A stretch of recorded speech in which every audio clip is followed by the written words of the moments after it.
Now we get to explore some of the drawbacks of the digital asset of cryptocurrency.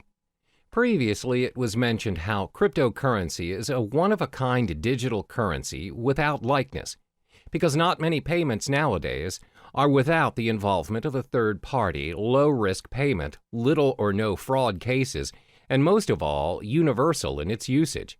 However, considering the online nature of cryptocurrency, there are many appalling flaws that come with it. There are 4 major setbacks concerning cryptocurrency. The first one is the lack of understanding over cryptocurrency. In most cases, people are still unaware of the digital currency world and the potential it holds. This is very similar to when the usage of credit cards first became available, and the reception towards them was fairly similar to that of cryptocurrency. Back then, people wouldn't even think that paying things using a mere card is possible. What's more, using a whole new digital currency. Because it is different and it doesn't involve cash directly, people shy away from it and constantly doubt its effectiveness. Additionally, it involves online access to make it work. The idea of paying for things or transferring money online is convenient to some, but most are still skeptical about it. In order to make cryptocurrency acceptable around us, the people need to be educated about it to be able to include it in their daily lives. One way to do this is through networking, but the fact is there are not many places online where people can learn about it. The effort to learn a whole new world of currency requires a lot of time and energy. Most would think it's not worth their time because it's not commonly known anyway. Even though some businesses are accepting bitcoins, the list is significantly small compared to traditional currencies. This is probably due to the lack of knowledgeable staff that understands the ways of digital currencies. Plus, they need to help educate their customers about it and how to use it for a smooth transaction. This again will take a longer time and effort to teach others. Another drawback of cryptocurrency would be its lack of protection and guarantee. In the case of traditional currency, there's a central bank that governs the authority on every nation's money.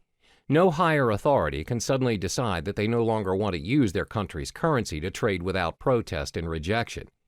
There are proceedings to follow, documents to file, approvals, and many other protocols to follow. However, that's not the case with our digital currency. There is no central bank who governs Bitcoin, which means no one can guarantee its minimum valuation. The value of Bitcoin, for example, will fall tremendously should a major group of merchants decide to just discard Bitcoins and leave the system.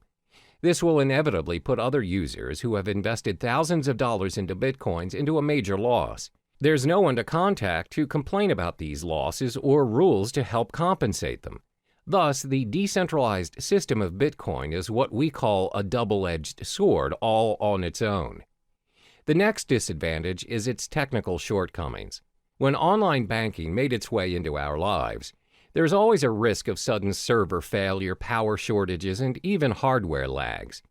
If it happens and you ended up getting charged but didn't receive the online movie tickets or flight tickets, you can always call back the service provider or go to the physical bank instead and declare your case.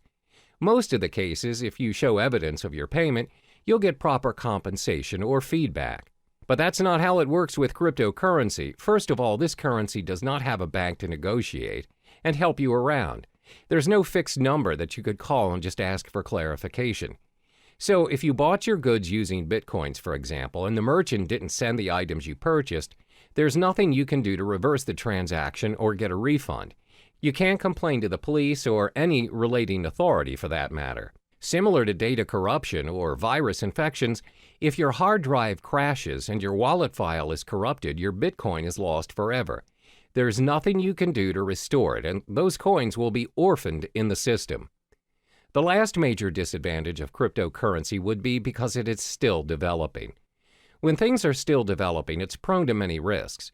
There are so many incomplete features that can be improved, but it takes longer time to finalize, especially if it has no physical form. With traditional currency, despite the method of payments nowadays are done online, and without us actually seeing the physical money transferring from one account to another, at the end of the day, when you reach the ATM, you are capable of holding that cash. You can use it to buy stuff from the stores, physically and online. That shows how developed our traditional currency is. Since cryptocurrency doesn't have any physical form, its usage is obviously restricted. It must always be converted to traditional currency to enjoy its worth. According to studies, there was a time when there was a proposition to store Bitcoin wallet information on cards. However, there is no consensus nor continuation of the proposal. Most probable reason would be because merchants find it unfeasible to support all the cryptocurrency cards. There's no system for an immediate payment using the cards. Thus, users are forced to convert it into real money anyway. As you can see, there are 4 disadvantages of cryptocurrency. There is a lack of understanding towards this digital currency, plus there's a minimum protection and guarantee when using it. Because it's mostly operating online, it's bound to experience all kinds of technical flaws, and it's still developing. The world of cryptocurrency is relatively new to some people, and it can be difficult to understand, because nobody really knows what currencies will or can be adopted and at what scale. So in the next chapter, we'll talk about what the future holds for cryptocurrency.